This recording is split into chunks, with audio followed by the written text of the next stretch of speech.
Hello everybody, कैसे हैं आप लोग सभी। So this is your English educator Nikita Singh and welcome to the channel English with Nikita Singh. So आज हम हमारी ग्रामर इन 15 मिनट सीरीज में टेंसेस कवर करने वाले हैं। देखो ये वीडियो बहुत ही ज्यादा इंपॉर्टेंट होने वाला है क्योंकि मैंने खुद एज एन एजुकेटर बैठ करके यूट्यूब के ऊपर बहुत सारी क्लास 10th के लिए जो टेंसेस की वीडियो बनी है उनको देखा था। अब बहुत सारी वीडियोज हैं जहां पर टीचर्स क्लेम कर रहे हैं कि 15 मिनट में आपको हम टेंसेस सिखा देंगे या 3 मिनट के अंदर माइंड मैप के थ्रू टेंसेस बताए जाएंगे या 1 घंटे में टॉपिक कवर करवाएंगे। लेकिन उन सभी वीडियोज के अंदर एक कमी है और वो कमी है कॉन्सेप्ट्स की। आपको ऐसे कॉन्सेप्ट्स बताए ही नहीं जा रहे हैं जिसकी मदद से डायरेक्ट क्वेश्चन तुम सॉल्व कर लोगे। वहां पर आपको बहुत ही बेसिक चीजें बताई जा रही है 2-3-5 मिनट के अंदर, जहां पे आपको बेसिकली सिर्फ बताया जा रहा है कि रूल्स क्या होते हैं। प्रेजेंट कॉन्टिन्यूअस टेंस में इज एम आर के साथ आईएनजी लगता है, लेकिन क्या आपको लगता है बेटा कि अब क्लास 10th में आकर के आपके लिए वो सारी चीजें रेलेवेंट हैं? आपको उन सभी से क्वेश्चंस पूछे ही नहीं जाएंगे। वो बहुत बेसिक चीजें हैं जो कि 3rd-4th क्लास में एक बच्चे को पढ़ना चाहिए। आपको पढ़ने पड़ेंगे ऐसे कॉन्सेप्ट्स जो कि थोड़े एडवांस लेवल हैं। और देखो ये कॉन्सेप्ट्स आज मैं आपको इस वीडियो के अंदर कवर करवाने वाली हूं और इन कॉन्सेप्ट्स को पढ़ने के बाद आप टेंसेस का कोई भी क्वेश्चन उठा करके देखिएगा, करिएगा सॉल्व। और मैं बता रही हूं कि डायरेक्ट क्वेश्चन आपसे सॉल्व हो पाएगा। डायरेक्ट कॉन्सेप्ट उस क्वेश्चन में लग रहा होगा, ज्यादा दिमाग लगाने की और ज्यादा टाइम भी नहीं आपको वहां पर यूज करना पड़ेगा, इतना टाइम यूटिलाइज नहीं होगा वहां पर, राइट। सो ये वीडियो होने वाला है बहुत ही ज्यादा खास। YouTube पे one of a kind video है, ऐसा कोई और वीडियो मेरे को नहीं लगता है कि YouTube पर पड़ा हुआ है। सो इस वीडियो को पूरा जरूर देखना और अगर आपकी मदद होती है तो एक प्यारा सा कमेंट जरूर करके जाइएगा। एंड यस, ये जो पूरे हैंड रिटन नोट्स हैं ये आपको टेलीग्राम पे मिल जाएंगे, जिसका लिंक मैंने डिस्क्रिप्शन में डाल दिया और कमेंट बॉक्स में भी है। तो जल्दी से शुरू करते हो, 15 मिनट के अंदर इसको कवर करने की अब कोशिश करते हैं, ठीक है। सो बेटा यहां पर ना टाइम एंड टेंस, देखो टेंसेस का जब हम नाम लेते हैं तो इस टॉपिक को कंप्लीट, टेंसेस इसका कंप्लीट नाम नहीं है, इसका कंप्लीट नाम है टाइम एंड टेंसेस। बिकॉज पहली बात तो ये कि टेंस को अगर आपको समझना है, यानी कि अगर आपको काल को समझना है तो समय को समझना पड़ेगा, ठीक है। क्योंकि टाइम के रेफरेंस के बिना टेंसेस को समझा ही नहीं जा सकता। बिकॉज टाइम के साथ ही टेंसेस एग्जिस्ट क्यों कर रहे हैं? क्योंकि समय चलता चला जा रहा है और हम बहुत सारे एक्शंस परफॉर्म करते हैं अलग अलग टाइम पर। तो टाइम को ही बेटा सपोर्ट में रखते हुए आपको टेंसेस समझने हैं। अब टाइम हमारे पास 3 कैटेगरी में है। पहले का जो टाइम है वो पास्ट, अभी का प्रेजेंट और आगे का फ्यूचर, ठीक है बेटा। सो अब अगर हम यहां पर चले तो सिंपल प्रेजेंट टेंस सबसे पहले समझते हैं कि इसका इस्तेमाल क्या होता है। देखो आप सभी बच्चे जानते होंगे कि सिंपल प्रेजेंट टेंस का फॉर्मूला क्या होता है। सब्जेक्ट के साथ वर्ब की फर्स्ट फॉर्म यूज होती है और एस या ईएस लग जाता है अगर हमारा सब्जेक्ट सिंगुलर होगा तो, और ऑब्जेक्ट। तो ये तो सबको मालूम है, लेकिन आपको उसके यूसेज मालूम है। सबसे पहली चीज बेटा, इसका इस्तेमाल होता है हैबिचुअल या रिपीटेड एक्शंस के लिए, यानी कि ऐसे एक्शंस जो आप रिपीट करते हो या आपकी हैबिट का हिस्सा है, ठीक है। जैसे कि my mother packs my lunch daily या I get up early in the morning, ये रेगुलरली होता है काम।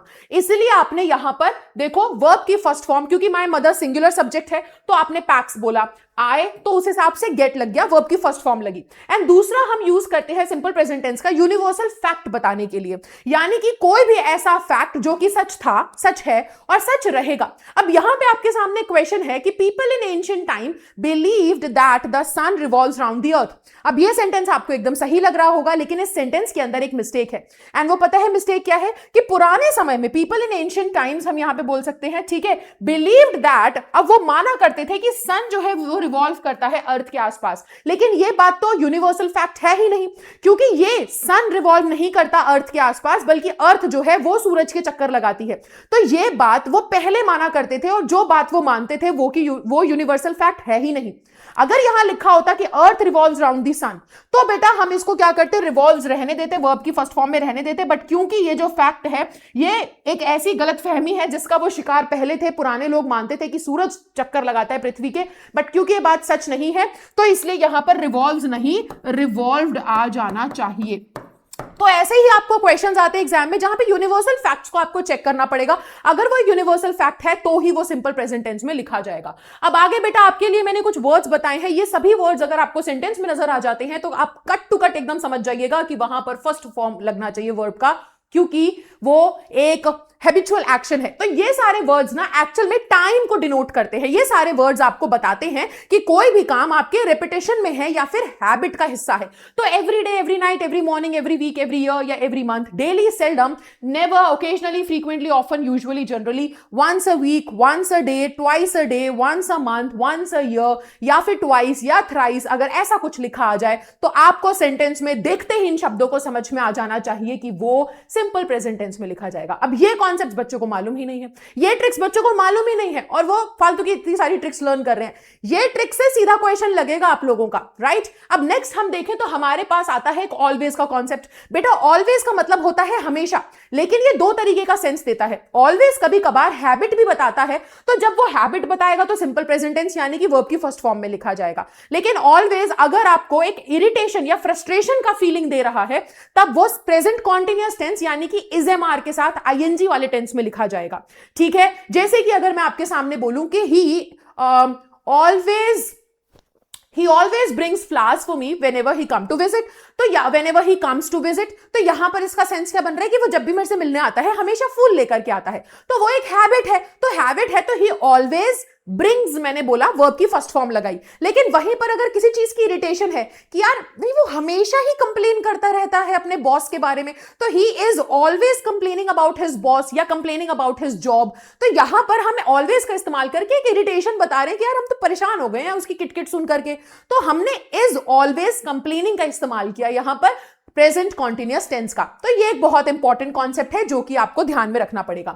नेक्स्ट अगर हम देखें तो बेटा आ जाता है हमारे पास प्रेजेंट कॉन्टिन्यूअस टेंस, जिसका फॉर्मूला आप जानते हो, इज एम आर के साथ आईएनजी लगती है। लेकिन ध्यान रखना बेटा, शायद ही बहुत से बच्चों को इस बारे में पता ही ना हो कि हमारे पास दो तरीके की वर्ब्स होती है, एक होती है स्टेटिव और दूसरी होती है फिजिकल एक्शन बताने वाली वर्ब।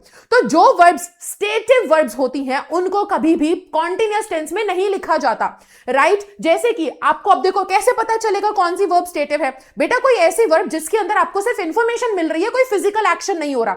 जैसे कि अगर मैं बोलूं कि आई एम जंपिंग, तो इसके अंदर एक फिजिकल एक्शन था। लेकिन अगर मैं बोलूं कि आई लव यू, तो इसके अंदर कोई फिजिकल एक्शन नहीं है, ये सिर्फ एक इंफॉर्मेशन है कि मुझे तुमसे प्यार है, ये सिर्फ एक जानकारी है, राइट। तो ऐसी वर्ब्स जो कि इंफॉर्मेशन देती है उनको हम कॉन्टिन्यूअस टेंस में नहीं लिखते, और ऐसी वर्ब्स जिसमें फिजिकल मूवमेंट होता है उनको कॉन्टिन्यूअस टेंस में लिखते हैं। तो बहुत ही पॉपुलर जो सबसे ज्यादा यूज होने वाली स्टेटिव वर्ब्स हैं वो ये सभी हैं। इनको आप कभी भी क्या नहीं करेंगे, यहां पे अगर आप देखेंगे तो आपको एक मिस्टेक दिखेगी कि बिलीविंग लिखा हुआ है, जो कि गलत है। आप इन सभी को कभी भी आईएनजी के साथ नहीं लिख सकते, इट शुड बी बिलीव, ठीक है। तो ये सभी वर्ब्स कभी भी आईएनजी में नहीं लिखी जाती। रिमेंबरिंग, नोटिसिंग, ये सब नहीं होता, राइट। अब यहां पर बेटा हमारे पास आता है present perfect tense. Present perfect tense का फॉर्मूला आप जानते हैं कि हैज और हैव के साथ वर्ब की थर्ड फॉर्म लगती है। लेकिन आपको मालूम है प्रेजेंट परफेक्ट टेंस का नाम क्या है दूसरा? अनफिनिश्ड एक्शन ऑफ पास्ट, यानी कि पास्ट का एक ऐसा एक्शन जो कि खत्म ही नहीं हुआ, पास्ट में प्रेजेंट तक कंटिन्यू हुआ। जैसे कि आप समझो कि ये हमारी अगर एक टाइमलाइन है और अभी हम प्रेजेंट में खड़े हैं, यानी कि ये हमारा अभी प्रेजेंट का टाइम है बेटा। तो यानी इससे पहले जो भी काम हुआ होगा तो पास्ट में हुआ होगा।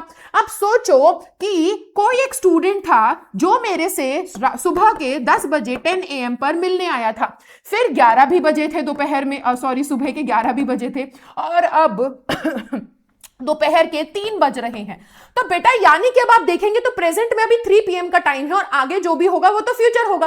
पास्ट में 11 भी बजे थे और सुबह 10 भी बजे थे।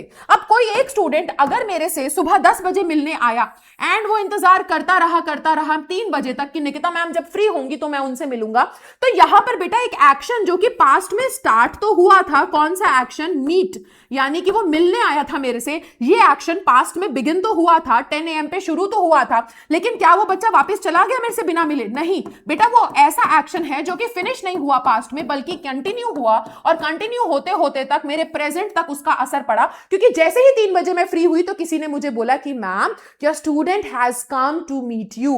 हैज कम का इस्तेमाल हमने किया, वर्ब की थर्ड फॉर्म लगाई हैज के साथ, बिकॉज एक एक्शन पास्ट में शुरू हुआ, 10 बजे से वो बच्चा आया हुआ है और अभी भी आया हुआ है। लेकिन वहीं पर अब देखो, ठीक है, अब यहां पे चलो एक कॉन्सेप्ट है जो मैं आगे बताती हूं, अभी इतना आप समझ लीजिए। जो कोई भी अगर एक्शन है जो पास्ट में शुरू हुआ बट पास्ट में खत्म नहीं हुआ, उसका असर हमारे प्रेजेंट या नियर प्रेजेंट, आसपास है ना, वर्तमान के आसपास तक उसका कुछ असर है, तो वो प्रेजेंट परफेक्ट में होता है। इसका दूसरा नाम है अनफिनिश्ड एक्शन ऑफ पास्ट। अब एक बहुत ही छोटी सी टेक्निक, आपको अगर ये सभी वर्ड्स अपने सेंटेंस में नजर आ रहे हैं, दैट मीन्स कि वो डिनोट कर रहे हैं, वर्ड्स चिल्ला चिल्ला के बोल रहे हैं कि मैं पास्ट का अनफिनिश्ड एक्शन हूं, यानी कि भाई मैं किसमें लिखा जाऊंगा? प्रेजेंट परफेक्ट टेंस में। तो so far, already, just, till now, for, since, this is the first time, second time, third time, वो नहीं आना चाहिए, सिर्फ this is the first time, up to now, up to present, several times. अगर ये आपके सामने वर्ड्स लिखे हैं सेंटेंस में, तो यानी कि उस सेंटेंस का टेंस होना चाहिए क्या? प्रेजेंट परफेक्ट, क्योंकि ये पास्ट के अनफिनिश्ड एक्शन है, पास्ट में कोई एक्शन शुरू तो हुआ बट फिनिश नहीं हुआ।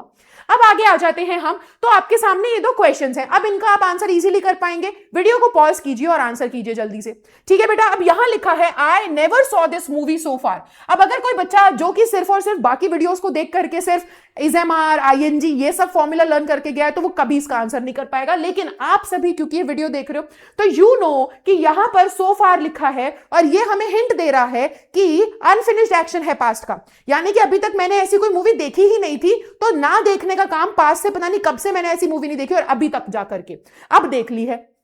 तो यहां पर आई नेवर सॉ नहीं, I have never seen this movie ऐसे आना चाहिए, ठीक है। This is the best movie that I saw up to now. अब यहां पे अप टू नाउ लिखा हुआ है, दोबारा से समझ में आ रहा है कि प्रेजेंट परफेक्ट टेंस लगना चाहिए, तो यहां पे this is the best movie that I have scene दोबारा से आ जाना चाहिए, ये करेक्ट नहीं होगा, ठीक है बेटा। I have never seen this movie so far, या I have never seen such a movie, जो भी आप बोलना चाहो, ठीक है। And this is the best movie that I have seen up to now. अब आगे आ जाते हैं present perfect continuous tense. Present perfect continuous tense में आपको ज्यादा परेशान होने की जरूरत नहीं है, आपको सिर्फ इसका फॉर्मूला याद करना है। सब्जेक्ट हैज और हैव के साथ बीन लगता है, आईएनजी आता है और ऑब्जेक्ट लगता है, दैट्स इट, सिंपल। जैसे कि अब यहां पे आप इस क्वेश्चन का आंसर मुझे करके बताएंगे जल्दी से कॉमेंट सेक्शन में, क्या इसमें एरर है? I have been living here since 1990। अब आपके सामने एक ये सेंटेंस है और वहीं पर अगर मैं आपके सामने ऐसा सेंटेंस लिख दूं कि I have been knowing her since 1989, क्या ये सेंटेंस करेक्ट है? अब जल्दी से आप लोग मुझे बताएंगे सेंटेंस नंबर 1 करेक्ट है या सेंटेंस नंबर 2। वीडियो को पॉज करो और आंसर करो, तब तक मैं आपको समझाती हूं कॉन्सेप्ट क्या है बेटा। देखो सेंटेंस नंबर 1 जो है वो एकदम सही है कि मैं पिछले 1990 से वहां पर रह रहा हूं, यानी कि उस समय पे मैंने वहां पे रहना स्टार्ट किया था और तब से मैं रह रहा हूं और अभी भी रह ही रहा हूं, अभी भी वो काम जो पास्ट में शुरू हुआ था कंटिन्यू हो रहा है। लेकिन इस सेंटेंस के अंदर गलती है, आप नोइंग नहीं लिख सकते, क्योंकि अभी मैंने आपको प्रेजेंट परफेक्ट टेंस के प्रेजेंट कॉन्टिन्यूअस टेंस में बताया था कि कुछ ऐसी हमारी वर्ब्स होती हैं जो कि स्टेटिव वर्ब्स होती हैं, जिसमें एक्शन नहीं होता, जो कि सिर्फ क्या बताती हैं बेटा, जो कि सिर्फ और सिर्फ इंफॉर्मेशन देती हैं। तो मैं तुम्हें जानता हूं, जान रहा हूं, कुछ नहीं होता ना, इसमें एक्शन नहीं है, ये जानकारी है, ये इंफॉर्मेशन है कि मैं तुमको जानता हूं, ये सिर्फ एक इंफॉर्मेशन दे रहे हो आप, राइट। तो यहां पर बेटा इसीलिए नोइंग नहीं होना चाहिए, आई हैव नोन हर होना चाहिए, I have known her since 1989, क्योंकि अभी मैंने आपको बताया कि for और since प्रेजेंट परफेक्ट टेंस में भी आ सकता है। तो क्योंकि knowing जैसा वर्ड एग्जिस्ट ही नहीं करता, knowing जैसा वर्ड सही ही नहीं होगा, क्योंकि ये स्टेटिव वर्ब है, इसको हम कॉन्टिन्यूअस टेंस में नहीं लिख सकते, इसलिए हम इसको क्या करेंगे, present perfect tense, present perfect continuous tense को हम प्रेजेंट परफेक्ट में भी लिख सकते हैं, ठीक है। तो ये चीज थोड़ी सी ध्यान रखनी है। वैसे यहां से इतने क्वेश्चंस आते नहीं है, आप इसका सिर्फ ये याद रख सकते हो फॉर्मूला, बट मैंने आपकी जानकारी के लिए बता दिया, ठीक है बेटा। अब यहां पे सिंपल पास्ट टेंस की, सिंपल पास्ट टेंस होता है पास्ट का फिनिश्ड एक्शन। अभी हमने क्या सीखा, प्रेजेंट परफेक्ट टेंस ऐसा टेंस है जिसमें पास्ट में कोई काम शुरू तो हुआ पर खत्म नहीं हुआ, प्रेजेंट तक चला। लेकिन सिंपल पास्ट टेंस क्या कहता है कि पास्ट में कोई काम शुरू तो हुआ लेकिन पास्ट में ही खत्म हो गया, यानी कि वो पास्ट का फिनिश्ड एक्शन है। तो इसका दूसरा नाम क्या है बेटा, फिनिश्ड एक्शन ऑफ पास्ट, और इसका फॉर्मूला क्या है, सब्जेक्ट के साथ वर्ब की सेकंड फॉर्म और ऑब्जेक्ट लग जाता है, राइट। तो ये सभी वर्ड्स आपको क्लियर शॉर्टकट है, ये सभी वर्ड्स देखने को मिलेंगे, yesterday, last night, last week, last month, last year, yesterday morning, ago, yesterday evening, the other day. कोई साल लिखा है इन 1947, 1919, या कोई मंथ लिखा है इन जून, इन मई, तो आप समझ जाना कि वो सभी वर्ड्स जो हैं वो डिनोट कर रहे हैं कि ये पास्ट का फिनिश्ड एक्शन है, वर्ब की सेकंड फॉर्म लग जानी चाहिए, ठीक है, सिंपल पास्ट टेंस आना चाहिए। अब यहां पे मैं आप लोगों को एक और चीज बताना चाहती हूं। फॉर एग्जांपल अभी बेटा मैंने आप लोगों को यहां पर बताया था कि एक बच्ची है, ठीक है, और वो मेरे से शाम को, मतलब 3 बज रहे हैं, अब शाम के दोपहर के 3 बज रहे हैं, मैं क्लास से बाहर निकली, एक बच्ची मेरे से 10 बजे मिलने आई थी, तो यानी कि ये एक्शन पास्ट में शुरू हुआ था, राइट, और वो बेचारी तब मिलने आई और मेरे से मिल नहीं पाई, तो उसने मेरा वेट किया, तो यानी कि ये एक्शन शुरू तो हुआ पास्ट में, बट पास्ट में खत्म नहीं हुआ, चलते चलते चलते चलते ये प्रेजेंट तक चल गया, यानी कि इसका असर मेरे प्रेजेंट तक है। तो हम क्या बोल रहे हैं कि ये अनफिनिश्ड एक्शन है पास्ट का, कि वो लड़की मिलने तो आई लेकिन मिल नहीं पाई, तो वो वेट कर रही है तब से मेरे से मिलने का, और अब जाकर के प्रेजेंट तक उसने वेट किया है, तो क्या बोलेंगे, she has come to meet me. लेकिन वहीं पर बेटा अगर वो बच्ची मेरे से मिलने आई होती और वो यहां पर आकर के वेट करती कि भाई 10 बजे मैं निकिता मैम से मिलने आई हूं, बट निकिता मैम तो यहां पे है ही नहीं, वो तो तो बिजी है। तो वो लड़की ने वेट किया और वेट करते करते वो 11 बजे तक चली गई घर वापस। तो ये क्या है बेटा कि ये एक्शन शुरू तो हुआ 10 बजे, राइट, लेकिन फिर ये 11 बजे खत्म भी हो गया। यानी कि जब मैं 3 बजे फ्री हुई तो मैंने बोला कि यार क्या हुआ, कोई लड़का आया था, कोई लड़की आई थी मेरे से मिलने? तो किसी ने मुझे बोला कि हाँ ma'am, a girl came to meet you. तो यहां पे अब क्या हुआ, ये सिंपल पास्ट में चला गया, girl came to meet me. तो इसका मतलब क्या है कि वो पास्ट में आई तो थी मिलने, लेकिन वो आके चली गई क्योंकि मैं बिजी थी। तो काम शुरू तो हुआ पास्ट में ही खत्म हो गया। तो फिनिश्ड एक्शन ऑफ पास्ट, समझे?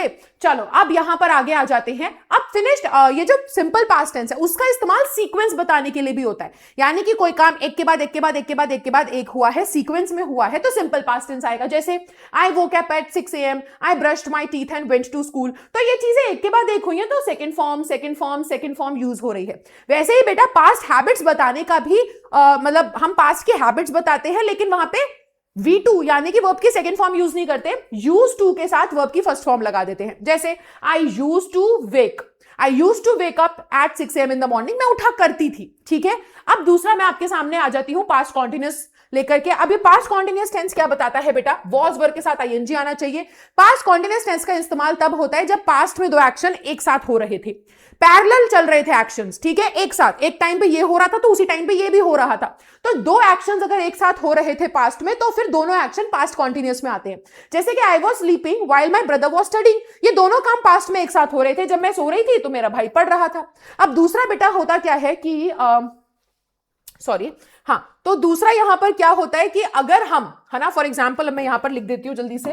तो अगर यहां पर आपके सामने कोई ऐसा एक्शन है, राइट, आपके सामने अगर कोई ऐसा एक्शन है जहां पर आपने, ये हो गया हमारा, हाँ, तो जहां पर अगर ऐसा एक्शन दिया हुआ है जहां पर long action and short action है, ठीक है, long action and short action. तो बेटा long action and short action में हम क्या करते हैं, long action and short action में एक सिंपल सा फॉर्मूला आपको यहां पर लगाना होता है कि अगर कोई काम पहले से हो रहा था, ठीक है, अगर कोई काम पहले से चल रहा था और उसी काम के बीच में दूसरे काम ने टांग अड़ा दी, ठीक है, दूसरा काम बीच में आ गया, तो होता क्या है कि जो काम पहले से चल रहा था यानी कि जो लॉन्ग एक्शन था, उस काम को हम क्या करते हैं बेटा, पास्ट कॉन्टिन्यूअस टेंस में लिखते हैं। और उस चलते हुए काम के बीच में जिस काम ने बीच में टांग अड़ाई है उसको हम क्या बोलते हैं, शॉर्ट एक्शन, और उसको हम क्या लिखते हैं, उसको हम सिंपल पास्ट टेंस में लिखते हैं, ठीक है बच्चे। फॉर एग्जाम्पल अगर मैं आपके सामने बोलूं तो ऐसा कह सकते हैं कि आई वॉज स्टडीइंग, कि मैं तो पढ़ ही रही थी,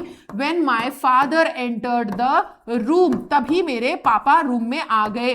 तो यहां पर यानी कि एक काम पहले से हो रहा था, और बेटा कौन सा काम हो रहा था पहले से, कि मैं पढ़ रही थी, तभी बीच में दूसरा काम हुआ कि पापा आ गए। तो जो काम बीच में हुआ है वो हमने सिंपल पास्ट में लिखा, और जो पहले से हो रहा था वो पास्ट कॉन्टिन्यूअस में गया।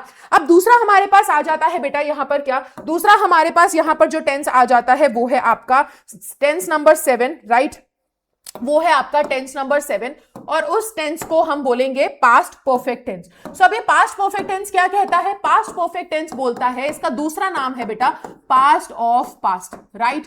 पास्ट परफेक्ट टेंस का दूसरा नाम क्या है, पास्ट ऑफ पास्ट, POP।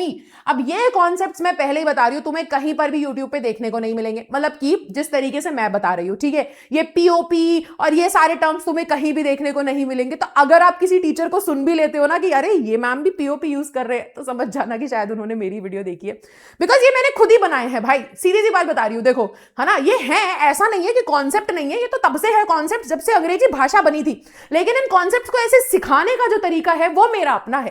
तो ये अगर तुम्हें कहीं पर दिख जाए तो इतना तो क्रेडिट जरूर दीजिएगा कि याद रखिएगा कि ये तो निकिता मैम ने सिखाए थे।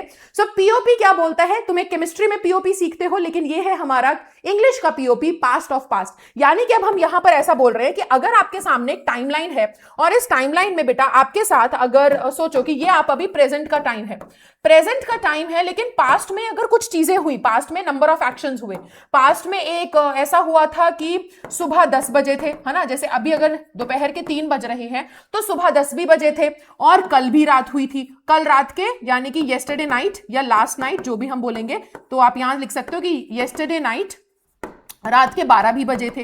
तो क्या ये सब मेरा पास्ट है? हाँ ये मेरा पास्ट है, अभी प्रेजेंट में 3 बज रहे हैं ना, तो अभी सुबह के 10 भी बजे थे और फिर कल रात के 12 भी बजे थे। लेकिन वहीं पर समझो बेटा, अगर पास्ट में 2 चीजें हुई, आज सुबह 10 बजे एक न्यूज निकली, ठीक है, न्यूज जो है वो क्या हुई थी, वो आप कह सकते हो कि न्यूज ब्रॉडकास्ट हुई, ठीक है, न्यूज ब्रॉडकास्ट हुई किस बारे में, कि कल रात को 12 बजे एक चोर थीफ जो है वो क्या हुआ था बेटा, वो जेल तोड़ करके भागा था। ठीक है, थीफ रैन अवे या ब्रोक द जेल, हाँ ब्रोक द जेल। अब अगर मैंने आपके सामने ये दो चीजें बता दी कि प्रेजेंट में अभी 3 बजे मेरे को पता चला कि सुबह 10 बजे न्यूज आई थी, तो वो पास्ट में हुआ था। न्यूज क्या आई थी, न्यूज आई थी कि कल रात को जेल से चोर भागा था। तो बेटा पास्ट ऑफ पास्ट क्या कहता है कि जब भी आप पास्ट के बारे में बात कर रहे हो तो यानी कि पास्ट में क्या हुआ कि न्यूज आई सुबह 10 बजे, लेकिन उसके भी पास्ट में क्या हुआ कि चोर भागा था। तो पास्ट का भी पास्ट जो होता है वो हमेशा पास्ट परफेक्ट में लिखा जाता है। दैट मींस आपके अगर पास्ट में, अगर आप पास्ट के कुछ चीजों के एक्शंस की बात कर रहे हो तो जो एक्शन पास्ट में सबसे पहले हुआ होगा वो पास्ट परफेक्ट में लिखा जाएगा, और जो बाद में हुआ होगा उसके कंपैरिजन में वो सिंपल पास्ट में लिखा जाएगा। तो हम पास्ट ऑफ पास्ट इसको इसलिए कहते हैं क्योंकि पास्ट में, अब जैसे हम कह रहे हैं कि डॉक्टर आने के पहले ही जो मरीज है वो मर चुका था, तो कौन सा काम पहले हुआ, डॉक्टर पहले आया कि मरीज पहले मरा? तो पहले ही डेथ हो चुकी थी पेशेंट की, डॉक्टर बाद में आया। तो बेटा पास्ट की दोनों एक्शंस हैं, लेकिन पास्ट में डॉक्टर आने के भी पहले पास्ट में क्या हुआ था कि मरीज मर गया था। तो जो काम पहले हुआ वो होता है पास्ट परफेक्ट, यानी कि हैड के साथ वर्ब की थर्ड फॉर्म लग जाती है। तो इस सेंटेंस को कैसे बना सकते हैं, जल्दी से कमेंट सेक्शन में लिखेंगे। The thief had run away, ठीक है, रन होता है ना, वो आपकी third form. The thief had run away, आप बोल सकते हो कि before the news got out. The thief had run away before the news got out, ऐसे बोल सकते हैं कि न्यूज बाहर फैली उससे पहले तो चोर भाग चुका था, है ना। तो यानी कि चोर पहले भाग चुका था, न्यूज बाद में आई। तो ये आपका पास्ट परफेक्ट टेंस कहता है। अब हम आ जाते हैं हमारे पास्ट किस पर, अब हम आ जाते हैं हमारे पास्ट परफेक्ट कॉन्टिन्यूअस पर। तो बेटा पास्ट परफेक्ट कॉन्टिन्यूअस में आपको ज्यादा कुछ समझने की जरूरत है नहीं। पास्ट परफेक्ट कॉन्टिन्यूअस में आप सिर्फ और सिर्फ क्या समझेंगे, पास्ट परफेक्ट कॉन्टिन्यूअस टेंस के अंदर आप सिर्फ और सिर्फ उसका एक रूल जो है वो समझेंगे। सब्जेक्ट के साथ लगता है हैड के साथ लगता है बीन, और बीन के साथ आ जाए वर्ब की first form plus ING, and then आता है ऑब्जेक्ट। तो ये है आपका क्या, ये है आपका एक फॉर्मूला जो आपको याद रखना है। अब इसके बाद हम आ जाते हैं हमारे रूल नंबर 9, यानी ये टेंस नंबर 9 सिंपल फ्यूचर पर। सिंपल फ्यूचर टेंस आप सभी जानते होंगे बेटा कि क्या होता है। सिंपल फ्यूचर टेंस का रूल होता है सब्जेक्ट के साथ विल शैल के बाद यहां पर आता है वर्ब की फर्स्ट फॉर्म और ऑब्जेक्ट, ये हमारा रूल होता है। ठीक है, लेकिन आपको मालूम है कि यहां पर सिंपल फ्यूचर टेंस का इस्तेमाल कैसे किया जाता है। एक बहुत इंपॉर्टेंट रूल है जिसको आप ध्यान रखेंगे, और वो रूल ये है कि if there are two parts of a sentence, अगर एक सेंटेंस के दो पार्ट्स हैं, ठीक है, ऑफ अ सेंटेंसेस नहीं, ऑफ अ सेंटेंस, और बेटा एक पार्ट है ना, वन पार्ट टॉक्स अबाउट, एक पार्ट क्या कर रहा है, एक पार्ट के अंदर कंडीशन है, ये याद रखिएगा, एक पार्ट के अंदर कंडीशन है, एंड सेकेंड पार्ट के अंदर रिजल्ट है, टॉक्स अबाउट द रिजल्ट। तो यहां से आपको याद रखना है बच्चे कि जिस पार्ट के अंदर कंडीशन है वो लिखा जाएगा सिंपल प्रेजेंट में, ठीक है, और जिस पार्ट के अंदर रिजल्ट है वो लिखा जाएगा सिंपल फ्यूचर में। जैसे कि अगर मैं आपके सामने बोलूं सिंपल सा कि I will gift you a new phone if you will pass the exam। तो बेटा यहां पर क्या होना चाहिए, अब आप इजीली एरर को ढूंढ पा रहे हैं कि भाई I will gift you a new phone if you pass the exam. Condition क्या है कि अगर तुमने एग्जाम पास कर लिया तो रिजल्ट क्या होगा कि मैं तुम्हें नया फोन दूंगा। तो जो जहां पर कंडीशन दी है उसको बेटा सिंपल प्रेजेंट में लिखते हैं, तो ये विल नहीं आना चाहिए। I will gift you a new phone if you pass the exam, comma, है ना। तो आप सिंपल ऐसे लिखेंगे, ये होता है। अब इसके बाद हमारे पास जो हमारे नेक्स्ट रूल्स आ जाते हैं वो आ जाते हैं rule number 10, rule number 11 and rule number 12। तो यहां पे 10 पे है हमारे पास, सिंपल लिख दिया मैंने, 10th पे है हमारे पास फ्यूचर कॉन्टिन्यूअस टेंस, ठीक है, यहां पे है हमारे पास फ्यूचर परफेक्ट टेंस, और यहां पे है बेटा हमारे पास फ्यूचर परफेक्ट कॉन्टिन्यूअस टेंस, ठीक है। सो अब इन टेंसेस में आपको क्या करना है बच्चे, आपको सिर्फ और सिर्फ रूल याद रखना है। तो सब्जेक्ट के साथ विल शैल, ठीक है, और बी लगाते हैं, और फिर उसके बाद आईएनजी फॉर्म आ जाती है। यहां पर सब्जेक्ट के साथ विल शैल यहां पर यूज होंगे ही होंगे। फिर हैव आ जाता है और वर्ब की थर्ड फॉर्म लग जाती है। यहां पे सब्जेक्ट के साथ विल शैल और फिर आप यहां पर यूज करते हैं हैव एंड देन यहां पर यूज करते हैं बीन, देन यहां पर आती है आईएनजी फॉर्म। तो बेटा आपको फ्यूचर टेंस में यहां से ज्यादा कुछ देखने को मिलेगा ही नहीं, यहां से बस इतना ही आपको याद रखना है। तो ये है आज का हमारा लेक्चर एंड आई होप आपको अच्छे से समझ में आया होगा। मैंने कोशिश करी कि मैं जल्दी जल्दी सारे कॉन्सेप्ट्स आपको बता दूं। तो ये पूरी चीट शीट डाउनलोड करने के लिए आप टेलीग्राम पे जुड़ सकते हो, वहां पर मैं पूरे अपने हैंड रिटन नोट्स शेयर कर दूंगी। और अगर ये आपको वीडियो अच्छा लगा तो जरूर से मुझे कमेंट्स में बताना, मेरे लिए बहुत मायने रखेंगे आपके वो सभी फीडबैक्स, राइट। सो बहुत इंपॉर्टेंट है, जैसे कि मैंने बोला कि ये वीडियो ऐसी कॉन्सेप्चुअल वीडियो शायद ही आपको कहीं और मिलेगी, शायद ही आपने पता नहीं कहीं और सीखे हैं नहीं। अगर सीखे हैं तो बहुत अच्छी बात है, लेकिन अगर नहीं तो फिर ये वीडियो आपकी बहुत हेल्प करने वाली है। साथ ही साथ मैं ये बोलूंगी बेटा कि अगर आप नए हैं चैनल पर तो आप जाकर के हमारी ना बाकी की सीरीज में भी वीडियोस जो हैं वो बनी हुई है, देख सकते हो, ठीक है। ग्रामर इन 15 मिनट्स की ये जो वीडियो है, ठीक है, इसके इन सीरीज के अंदर ग्रामर इन 15 मिनट्स के अंदर आपको बहुत सारे लेक्चर्स मिल जाएंगे, राइट। जैसे कि आप यहां पर देखेंगे बेटा, तो यहां पर आपको रिपोर्टेड स्पीच 15 मिनट का video, determiner, subject verb agreement, modal verb सब मिल जाएगा और टेंसेस का वीडियो भी अब मैंने डाल दिया है। तो चैनल को जरूर से सब्सक्राइब कर लीजिएगा और मैं आपसे मिलूंगी अगले वीडियो में। तब तक के लिए bye bye, take care, thank you so much everyone.